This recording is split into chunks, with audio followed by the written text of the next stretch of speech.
All right. It's easier to say what Aimee can't do than what she can do. We are going to look at a handful of conversations. Everybody's situation is unique, but it's going to give you an idea of how you can talk to Aimee and how you can use Aimee to support you in your goals. What Aimee can't do, she's not a real person. She cannot give you a brick and mortar space. She cannot give you gas money or money to go towards rent.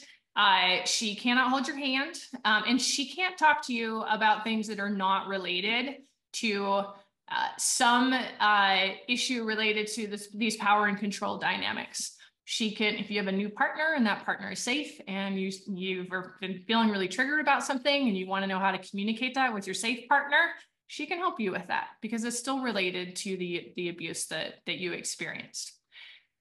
We are inside of a subscriber's account, a fake subscriber's account. There's a difference between what's available on the free account, which is not really an account, it's public service, and what you can do in the free space. You can have any number of chats 24/7 about all of the same things in the unpaid version. What you cannot do is maintain a record of those chats and upload documents. There's also a journal feature. We want to make sure that everybody has a safe way of using Aimee. And some people don't need enough of Aimee to want to save all of the chats, to need to upload, court orders, communication records, protection orders, whatever.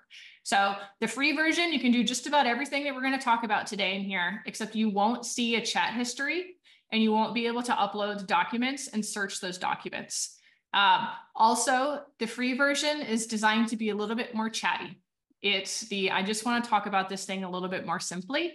And in the version that we're going to see today, it's often very long, kind of complex answers because we want to make sure that people have as much context-specific information as we can give them to really give them to pack a punch, so to speak. All right. The chat that is up here right now is a demonstration of the ability. I'm going to try to do a lot of these around child custody issues. The ability to, for example, upload a document that, in this case, is a parent questionnaire for a custody evaluation. You can drag and drop a document anywhere over the surface of the web browser, and then, for example, initiate a chat like this. I'm overwhelmed. I need help filling out this questionnaire.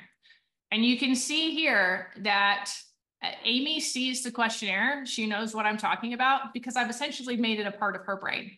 And through the training that we've provided, she can scan that document. You don't see her scanning it and start asking you those questions in a more trauma-informed way than might be on the actual custody evaluation document. And allow you to speak. You're going to answer the question in this scene here. Allow you to speak really candidly. Spelling and punctuation, not critically important.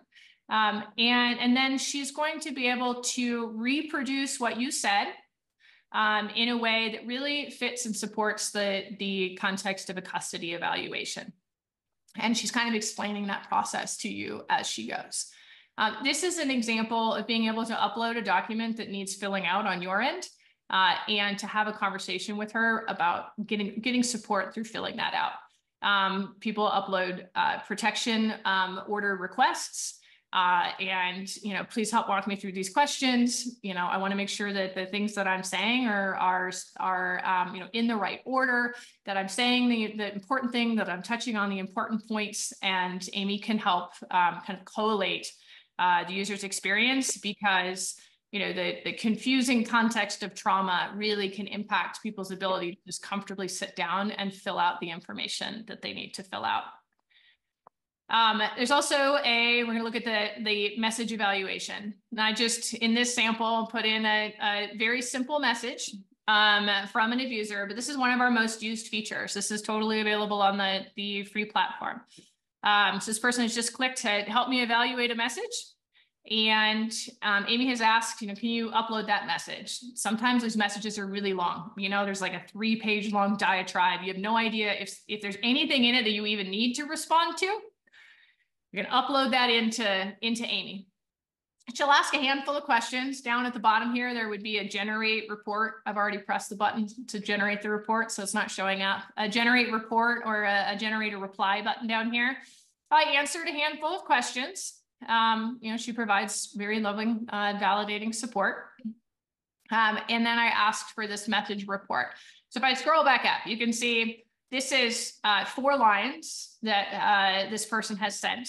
And I've asked, when I request this message report, I'm asking for a comprehensive analysis of the dynamics of coercion that are present in that message. This feature is one of the most validating features that people use, that they come back day after day after day for, because it has the ability to turn your spins and the trigger off, because Aimee can so clearly tell you exactly what happened in that message and why it's a problem. So in this one, there's an aspect of financial abuse, emotional abuse. He's using the children as leverage. There's a psychological abuse component. And she can acknowledge that these tactics really have a serious impact on both the parent and the child. And then I can request a draft of a reply to this message. Aimee's going to focus on the important things. She doesn't take the bait. We told her, don't take the bait. When the abuser puts out bait in the messages, we're going to respond to the things that are important. She does tend to be a little bit verbose. But you can, if you don't like the message that she drafts for you, you can say, less of this, more of this, or make it a whole lot shorter, and she'll instantaneously produce that for you. If you cut paste, make sure that the font matches the remainder of the font in your email message to conceal the AI support that you're getting. But that's an example of using Aimee to evaluate a message. Let's see, we're going to look at impact here. Broader questions. So sometimes people, they don't have a really specific question that they're coming in with. So this is, how's domestic violence defined in Connecticut? And I could ask her for a specific statute, but she's not trained to offer me statute first. We want her to have a more conversant response. So she can talk kind of generally about DV in Connecticut. Well, I've asked now here too, well, is this history going to play a role in the outcome of my divorce?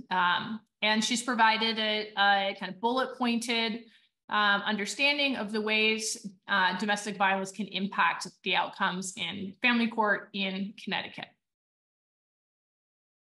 Across the division of assets, even though it's equitable, if there were financial abuse, an argument could be made that that it should be further from equal in order to be equitable based on a history of financial abuse, etc.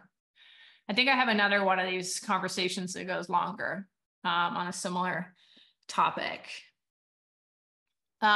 Divorce filing process. This one gets a lot of folks. There are a lot of people who do not realize they can file, right? They are under the impression that if they don't have an attorney, they're stuck. They're unable to leave that relationship. And here I've asked, I said, I want to get divorced. What do I need to file?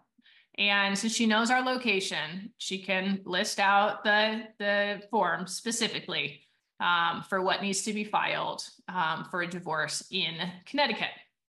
Now, I could grab these forms and drop them in and have her help me fill them out so that I don't feel like I'm doing that alone.